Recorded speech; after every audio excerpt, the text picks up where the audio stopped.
Buying your first home in New York City? Oh, congratulations. But before you sign anything, let's make sure you are not falling into one of these traps I'm about to talk to you about. I've seen so many first-time home buyers lose money, time, sleep, hair, and sometimes even the home of their dreams because they didn't know about some of these costly mistakes. But lucky for you, I am here to walk you through them so you don't have to make them before you start your home buying process. From financing blunders to negotiation missteps, I'm going to be covering the top mistakes that first-time home buyers make in New York City. And let's get to it. Number one, not buying because they live in fear. Listen, one of my favorite quotes by Warren Buffett, be greedy when others are fearful, and be fearful when others are greedy. I just love that quote. This is what I'm talking about. When there's a lot of fear out there in the market, wouldn't you agree that the number of buyers goes down? If the number of buyers goes down, wouldn't you agree that prices go down? So I've seen first-time home buyers get a little bit scared because they feel the fear out there in the marketplace. And instead of going and getting that property at the price that they can or the interest rate that they can, they sit on the sidelines. And then by the time they really want to make that purchase or they have to, or the pain of where they're living is so big that they need to jump into the next thing, the prices are higher, the interest rates are higher, and they could have saved all of that money if they would have just spoken with a professional and been able to get over that fear into what really matters, which is getting the best deal for them. So, if you're feeling fear, make sure you're working with the right professional who can ask you the right questions to see if are your fears legitimate, because sometimes they are, and wait, by all means, but sometimes it's just the fear because of what we hear by the media, the news. Another wonderful mistake that first-time home buyers make is waiting until spring, right? Well, just like the fear, this is the exact opposite. So everybody says spring market, spring market, spring market, spring market. I'm going to tell you something. This last year, October, November, and December, we had demand outpacing supply, right? January, February slowed down a little bit because why? Buyers are thinking, oh, we don't have any inventory. Inventory is going to come out in March, April, May. That's the spring season. That's when people list. I don't want to get something now. I'm going to wait until more inventory comes on the market. And look, sometimes that's the right decision to make. However, sometimes you're actually missing out on a great property that's going to get either snagged by somebody that isn't waiting, or you're going to end up waiting for that spring market. There's going to be a lot more buyers on because they have that same mentality as you. And now they're going to be competing with you for the same property that you maybe could have gotten before the spring market. Yeah.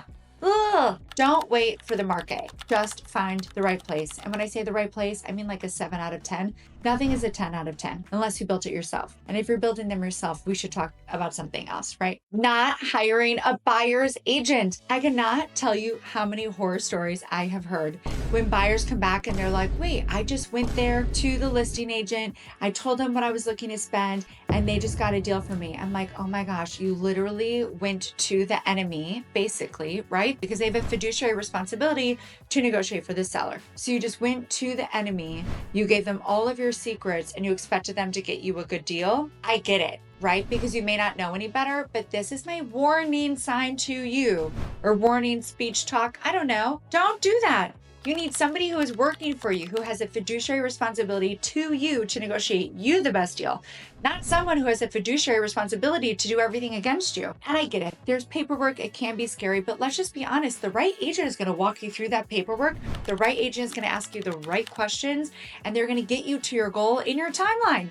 So please hire an agent. Our stuff is in the description box below. Another mistake that I often see first-time home buyers make is they really want to make that purchase for the future instead of their purchase for now. According to the NAR, most home buyers stay in their property between 7 and 8 years. So if you're going to buy your home for, 15 years down the road, 20 years down the road, it's not very likely that you're going to be there that long. And also, you're potentially not going to find what you want here on this budget, right? And that's okay. I mean, look at the story of Barbara Corcoran. She bought a studio. She turned that studio into a 1-bed.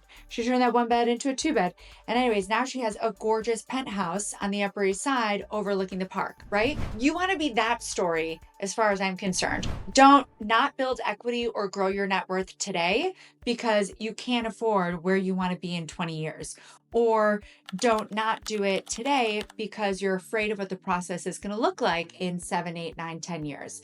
You know, we are here to guide you, but I do often see that mistake. I can't tell you how many people I talk to that are like, I really wish I would have bought in 2020, or I really wish I would have bought in 2008, 2009. Does that sound familiar? I'm sure you've heard it too. It can't just be me. So don't be that person.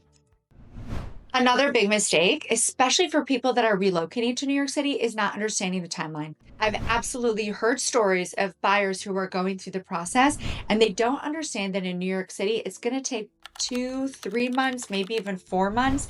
And if you're going into new development that isn't finished yet, a year from the time you go into contract in order to close. And if you don't have that guidance, I've seen some buyers who didn't know any better. I've also heard about some buyers that didn't know any better that are going, they sign the contract and they're like, great, I have to be out of my lease in a month, or I have to be there for a new job in a month. I mean, look, there's always a solution to every problem, but that is definitely something that we would always want to try to keep from happening, right? We want to make sure that your closing goal matches your timeline. So just understanding what that process looks like is extremely important. And speaking of the process, what about not understanding the process you're getting into altogether? Now, it's very possible as a first-time homebuyer that you have somebody co-purchasing with you. And I see it a lot where we'll go over what is included in the board package, but maybe that isn't shared with everybody, or maybe it's just not made clear enough. And you have to understand that this board package process, if you're getting into a co-op, is going to ask you for everything, right? There's going to be a financial statement and they're going to want supporting documents of everything. So if you don't want to show all of your documents, you might not want to be getting into a co-op. New development, you don't have to show anything. As long as a bank says you can close, whether you're financing or it's just all cash, you can close. But knowing your tolerance of paperwork to what you're buying, I think is something that buyers really need to educate themselves on, because I have seen actually in a condo, I actually saw in a condo someone that didn't want to show some paperwork, and in the end, the board denied them. If you have a tolerance of not showing a lot, you just should be prepared for what you're getting into. Yeah. Oh my gosh, these last two have probably caused me and others in the process to pull out their hair. I mean, the stories I could share, please understand the closing date is not the actual date of when it's going to close. I know it's crazy. Everywhere else you have a closing date and you close on that date. Here it is an on or about closing date. You can close up to 30 days in advance or up to 30 days afterwards with no ramifications. At the start of every transaction we work, we make it extremely clear of the two following things, which are my two last points. Please hear me.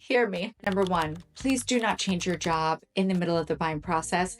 And I know that the person you are working with, if you are financing, is going to tell you that as well. It's not good. It's not good. You cannot change your job in the middle of the buying process, because when you are actually sitting at that closing table, they're doing a final underwriting, double check everything, and then they go to the close. If you change that job, number one, you might lose the apartment and your deposit unless it's contingent on financing, as long as there's no stipulations about it in there. You also could end up postponing the closing by quite a few months. You could cause me to go bald, which please don't. Or you could just end up costing yourself big, because you might end up having to take out a different kind of mortgage that you might have to buy down points. So many things could go wrong. Please don't change your job. And now this brings me to the last point, and it's in there, in that same realm. Please do not order furniture. This has really happened.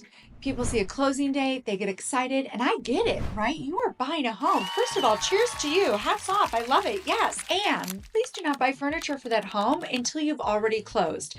And by buy furniture, I mean buy and have it delivered. I mean, there are legitimately times where we have had closing dates, and we go over this with our buyers. And I've also heard so many stories from other people where they're like, oh, we're not closing on that date, but my furniture is being delivered the next day. I've already scheduled it. I can't do anything. I mean, we will try our damnedest to do something for you. One time we were able to negotiate something with the building for them to hold it until the closing because they were already approved in the building. One time I gave them movers that would store it up to a month for free and then move it back.